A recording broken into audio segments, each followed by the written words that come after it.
بسم اللہ الرحمن الرحیم. الف لام میم. یہ جو لام کے اوپر یہ مد ہے، یہ جہاں پر بھی آ جائے، اگر اس کے آگے حمزہ ہو، حمزہ کے اوپر زبر زیر پیش ہو، اس کی اپنی صورتیں ہیں، لیکن وہ ہم بعد میں پڑھیں گے. لیکن یہاں پر لام کے اوپر جو مد ہے، اس کو ہم 3 الف کے برابر لمبا کریں گے، کیونکہ اس کے آگے کوئی حمزہ نہیں ہے. میم میں ہم غنہ کریں گے.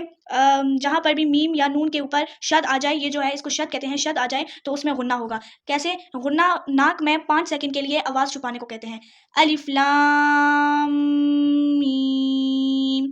الف لام میم صاد.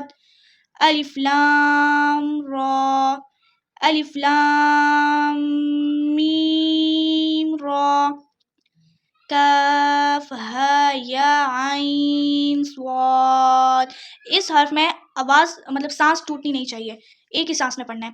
طٰ طٰ سین میم. طٰ سین. یہاں پر سین کے اوپر مد بھی ہے جو میں نے ابھی یہاں پر بتایا، لیکن یہاں سے مٹ گیا.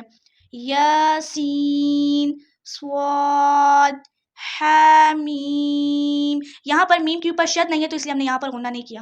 حامیم عین سین قاف قاف نون.